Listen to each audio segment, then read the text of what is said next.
بسم اللہ الرحمن الرحیم، السلام علیکم، میں ہوں عیسیٰ نقوی۔ ہم ایسے ہتھیار بنانے پر یقین نہیں رکھتے، تو یہ وہ واحد کمٹمنٹ ہے جو ایران نے ہمیشہ سے دی ہے، فتاویٰ اس کے حوالے سے موجود ہیں۔ ایران نے یہ جو 10 شرائط رکھی ہیں، کنوے کی ہیں، پروپوزل کنوے کیا ہے، اس میں سب سے پہلی بات ہے کہ ہم ایٹمی ہتھیار نہیں بنائیں گے، لیکن اس کے بعد ایک ایک نقطہ وہ ہے جو ایران کی فتح کا اعلان کرتا ہے۔ اگلا نقطہ ہمارے سامنے آتا ہے کہ ایک راستہ ہموار کیا جائے گا، مکمل فائر بندی، اور ایران اور اس کے الائیڈ گروپس، اس کے اتحادی گروپوں کے خلاف کسی بھی قسم کی جارحیت نہیں کی جائے گی، خواہ وہ فلسطین میں ہوں، غزہ میں ہوں، وہ لبنان میں ہوں، وہ عراق میں ہوں، وہ شام میں ہوں، وہ یمن میں ہوں، یا وہ کسی بھی جگہ پر ہوں، ان کے خلاف اگریشن جو ہے اس کا خاتمہ ہو جائے گا۔ دوسری جو شرط رکھی ہے، یا دوسرا جو پروپوزل ایران نے دیا ہے، وہ یہ کہ possible withdrawal of US combat forces from the region, کہ اس ممکنہ اس امکان کے اوپر بات کی جائے گی کہ امریکی افواج کا اس خطے سے انخلا ہو اور ایران کے اوپر امریکی اڈوں سے ہونے والے حملے ختم کیے جائیں۔ چوتھا جو نقطہ ہے جو ایران نے فارورڈ کیا ہے کہ limited daily passage of ships through the strait of Hormuz for 2 weeks, کہ ایک لمیٹڈ نمبر پہ، یہ آبنا ہرمز فری فار آل نہیں ہوئی، کھلی نہیں ہے، ایک لمیٹڈ نمبر میں، محدود نمبر میں آبنائے ہرمز سے شپس کو گزرنے کی اجازت ہوگی، جس میں ایک سیف پیسج پروٹوکول پروویژن ہوگی، اسپیسیفک رولز ایران کے اپلائی ہوں گے، یعنی جو جہاز گزریں گے ان جہازوں کو ایران کے ساتھ کوارڈینیٹ کر کے پاسداران انقلاب کی اجازت سے یہاں سے گزرنا ہوگا۔ Lifting of all primary, secondary and UN sections against Iran, یعنی ایران کے خلاف تمام جو پابندیاں ہیں، عالمی پابندیاں، چاہے وہ 2 طرفہ ہوں، چاہے وہ ملٹی لیٹرل ہوں، یا اقوام متحدہ کی طرف سے لگائی گئی پابندیاں ہوں، ان تمام پابندیوں کا خاتمہ ہوگا۔ ایران کے جو لاسز ہیں اس جنگ میں، ان کی بھرپائی کی جائے گی، ایران کو وہ معاوضہ ادا کیا جائے گا، ایک سرمایہ کاری فنڈ قائم کر کے، اور فائنینشیل فنڈ ایران کے لیے قائم کر کے، acceptance by the US of Iran's right to enrich nuclear materials and discussion on the level of enrichment۔ یہ پروپوز کیا ہے ایران نے کہ یہ ہمارا حق ہے کہ ہم یورینیم کو افزودہ کریں، نیوکلیئر مٹیریلز، اور یہ ضرور ہم طے کر سکتے ہیں کہ ہم کتنی % جو ہے وہ انریچمنٹ کریں گے اور کتنی % نہیں کریں گے۔ ایران بائی لیٹرل اور ملٹی لیٹرل پیس ٹریٹیز کرے گا علاقائی ممالک کے ساتھ، اور نان اگریشن پالیسی ہوگی against all resistance groups in the region, جو مزاحمت کرنے والے جتنے بھی گروپس ہیں ان کے خلاف جو ہے وہ نان اگریشن کی پالیسی اپنائی جائے گی۔ Ratification of all commitments through N official United nations resolution, ایک بائنڈنگ ریزولوشن جو ہے وہ پاس کی جائے گی اقوام متحدہ سے، سلامتی کونسل سے، جو جس ریزولوشن کے تحت ایران کے ساتھ طے پانے والا معاہدہ، اس کو ریٹیفائی کیا جائے گا، اور اس کی جو ریٹیفیکیشن ہے پھر اس کی کچھ جزیات سامنے رکھی، اور ساتھ میں یہ بھی کہا ہے کہ جو پیسج ہے آبنائے ہرمز سے، اس سے $2 ملین ہر شپ سے وصول کیے جائیں گے، ہر گزرنے والا جہاز $2 ملین ادا کرے گا، اور یہ پیسہ ایکولی عمان اور ایران میں ڈسٹریبیوٹ ہوگا، عمان بھی اس سے فائدہ اٹھائے گا، ایران بھی اس سے فائدہ اٹھائے گا۔ یہ شرائط سامنے آئی ہیں جن کو ڈونلڈ ٹرمپ نے کہا ہے کہ وی بلیو کہ یہ ایک ورکیبل بیسس ہو سکتی ہے، کہ جس کی بنیاد پر ایران کے ساتھ بات ہو۔ وہ ملک جو ایران کو گھٹنوں پر بیٹھنے کا کہہ رہا تھا، وہ جو انکنڈیشنل سرنڈر کی بات کر رہا تھا، وہ ایران کی ان تجاویز کو، جس میں ہر تجویز ایران کی فیور میں جاتی ہے، اس کو ایک ورکیبل بیسس قرار دے رہا ہے۔ تو یقیناً میدان جنگ میں ایران نے کچھ تو ایسا کیا ہے کہ جس کی بنیاد کے اوپر یہ امریکہ کرنے پر مجبور ہوا۔ ایران کی national security council, supreme national security council کا بیان میرے سامنے موجود ہے۔ Supreme national security council Iran کی کہتی ہے کہ ایران کی غیور قوم کو معلوم ہونا چاہیے کہ اس کے بیٹوں کی جد و جہد اور دشمن کے میدان میں ان کی تاریخی موجودگی کی بدولت دشمن 1 ماہ سے زیادہ عرصہ سے ایران اور مزاحمتی بلاک سے اس شدید آگ کو روکنے کی بھیک مانگ رہا ہے۔ یہ بیان سیز فائر کے نہیں ہوا کرتے، یہ حیران کن بیان ہے جو سیز فائر کے لیے جاری کیا گیا ہے۔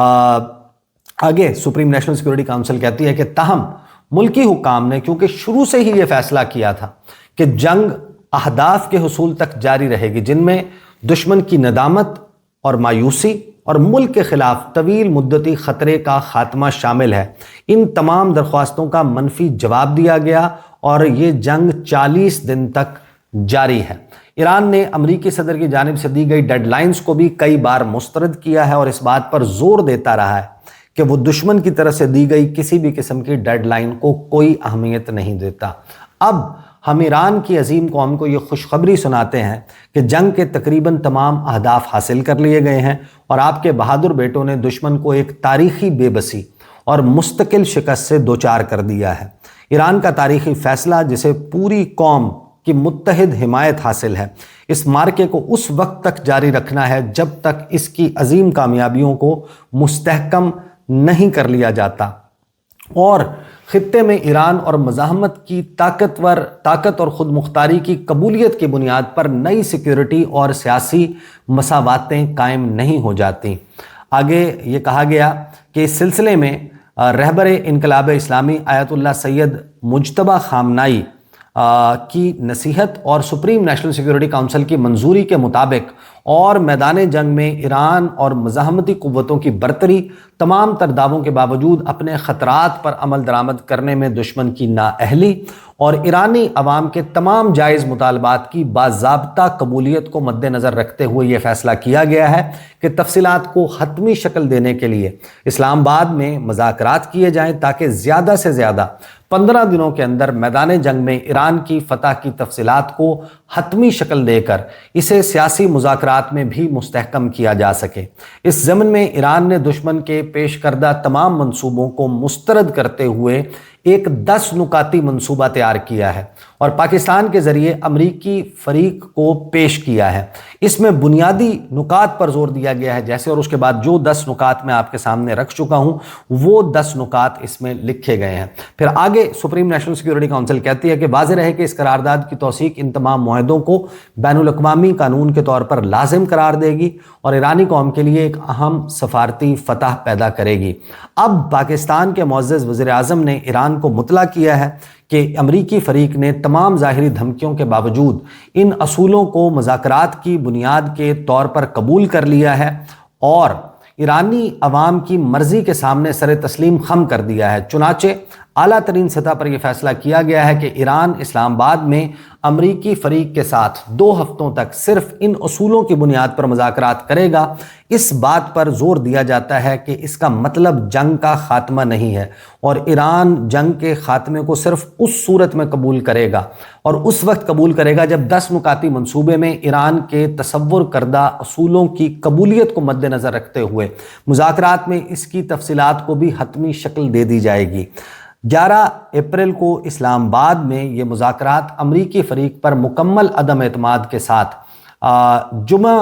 کے روز اسلام آباد میں شروع ہوں گے اور ایران ان مذاکرات کے لیے 2 ہفتے کا وقت مختص کرے گا۔ فریقین کے اتفاق سے اس وقت میں توسیع کی جا سکتی ہے۔ اس عرصے کے دوران مکمل قومی اتحاد برقرار رکھنا اور فتح کا جشن پوری قوت کے ساتھ جاری رکھنا ضروری ہے۔ موجودہ مذاکرات ایک قومی مذاکرات اور میدان جنگ کا تسلسل ہے اور تمام عوام، اشرافی اور سیاسی گروہوں کے لیے ضروری ہے کہ وہ اس عمل پر بھروسہ کریں اور اس کی حمایت کریں جو انقلابی رہنماؤں اور نظام کی اعلیٰ ترین سطحوں کی نگرانی میں ہے اور کسی بھی قسم کے تفرقہ انگیز بیانات سے سختی سے گریز کریں۔ اگر میدان میں دشمن کی سپردگی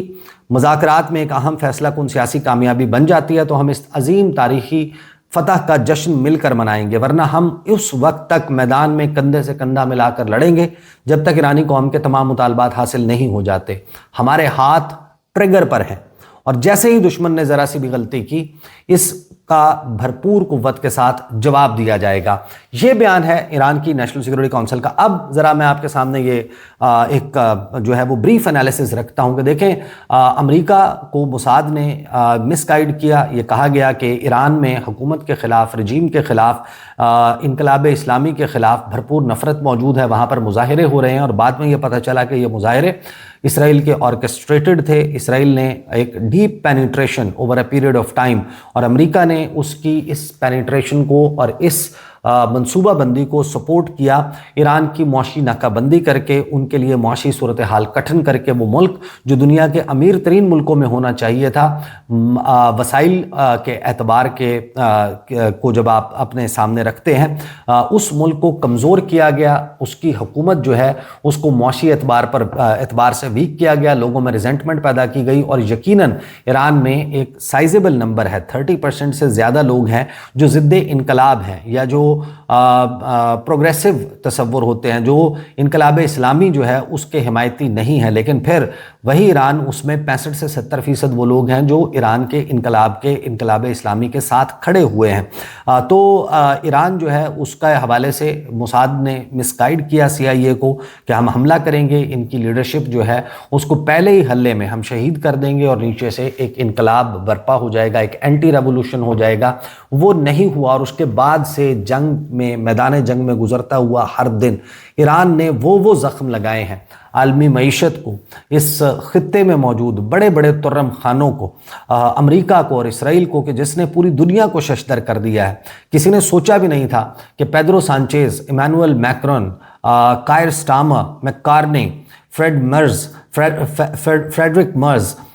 یہ لوگ جو ہیں وہ امریکہ کے ساتھ اس جنگ میں نہیں کھڑے ہوں گے. جاپان اور آسٹریلیا, ساؤتھ کوریا امریکہ کو جو ہے وہ انکار کر دیں گے. امریکہ کے لیے ایک بہت بڑا سیٹ بیک تھا اور ایران نے جو جنگی فتوحات سمیٹی ہیں, جس طریقے سے اس نے اپنی فائر پاور دکھائی ہے, اسرائیل کے ناقابل شکست قرار دیے جانے والے میزائل ڈیفنس سسٹم کو ایویڈ کرتے ہوئے ایران نے across the length and breadth of Israel نشانہ بنایا ہے. دیمونا کو, ارد کو, وہ سائٹس جہاں پر اسرائیل کے نیوکلیئر ہتھیار موجود ہیں ان کو نشانہ بنایا ہے. خطے میں امریکی اڈوں پر موجود ریڈارز کو ناکارہ کیا ہے, تباہ کیا ہے. امریکی جنگی جہاز گرائے ہیں. امریکہ کو ایٹ دیئر ول اپنی مرضی سے بتا کر اٹیک کیا ہے. E3 سینٹری اڑایا ہے, F-35 طیارہ تباہ کیا ہے. اس کے علاوہ جو F-15 ایگلز ہیں ان کو شوٹ ڈاؤن کیا ہے ایران نے بلیک ہاک ہیلی کاپٹرز, C-130 طیارے جو ان کا J ویریئنٹ ہے وہ, پھر اس کے بعد وارٹ ہاگز وہ ایران نے گرائے ہیں. ایران نے بھاگنے پر مجبور کیا USS ابراہم لنکن کو. USS جیرالڈ فورڈ کے حوالے سے ڈونلڈ ٹرمپ نے خود جو ہے وہ کنفرم کیا کہ 17 مختلف ڈائریکشن سے 100 سے زائد میزائل جو ہیں وہ داغے گئے اور اس کو جان بچا کر بھاگنا پڑا USS جیرالڈ فورڈ کو. اور اس ساری صورتحال میں امریکہ نے دھمکی تو دے دی تھی کہ ہم ایران جو ہے اس کو تباہ کر دیں گے. امریکہ یہ کرنے کی شاید صلاحیت بھی رکھتا ہے کہ ایران میں وہ داخل ہو, اس کے لاسز ضرور ہوں گے, اس کے طیارے بھی گریں گے اس پروسیس کے دوران, لیکن وہ ایران کے پاور پلانٹس بھی تباہ کر سکتا تھا, وہ ایران کے برجز بھی تباہ کر سکتا تھا. لیکن اصل مسئلہ جو زاگروس ماؤنٹین رینج ہے وہاں پر ایرانین میزائل سٹیز, ایران کی طرف سے ایک بون چلنگ, سپائن چلنگ میسج جو ہے وہ کنوے کیا گیا پاکستان کے ذریعے کہ ہمارے پاس ابھی بھی 45,000 ڈرونز اور 15,000 بیلسٹک میزائلز موجود ہیں, اور اگر ہمارے انفراسٹرکچر کو ہاتھ لگایا تو پھر کئی سال تک خلیجی ممالک میں تیل اور گیس کا کاروبار ٹھپ ہو جائے گا. تمام انفراسٹرکچر کو ہم نشانہ بنائیں گے, ہم اسرائیل کو بھرپور طریقے سے نشانہ بنائیں گے. اینڈ مائنڈ اٹ کہ ابھی جو ہمارے سامنے اعداد و شمار موجود ہیں, اس جنگ کے آغاز سے اب تک ایران نے کل 2400 کے قریب بیلسٹک میزائلز اور 3700 کے قریب ڈرونز جو ہیں وہ فائر کیے ہیں. اور اگر ایران نے یہ دعویٰ کیا کہ ہمارے بیلسٹک میزائلز 15,000 اور 45,000 ڈرونز ہیں, اگر یہ ایگزیجریٹڈ نمبر بھی ہو اور اس کا جو ہے وہ محض 25 to 30% بھی ایران کے پاس ایکٹیو سروس میں موجود ہو, تو یہ وہ تباہی کا کاز کر سکتا تھا, کیونکہ اس جنگ میں اب تک امریکہ کے جو ریسورسز ہیں ان اٹیکس کو کاؤنٹر کرنے کے وہ ڈپلیٹ ہو چکے ہیں. امریکہ کے پاس اتنے انٹرسیپٹرز موجود نہیں ہیں. امریکہ کا ارلی وارننگ کا نظام تباہ ہو چکا ہے, اور ایسی صورتحال میں ایران کے یہ حملے بہت کارگر ہو سکتے. تو اس کا ثبوت ہمارے سامنے موجود ہے کہ جو کنگ فہد کاز وے ہے وہ 2 دن سے بند پڑا تھا, اور ایک الرٹ جو ہے ریڈ الرٹ پورے ریجن میں جاری ہو گیا تھا. اور اس جو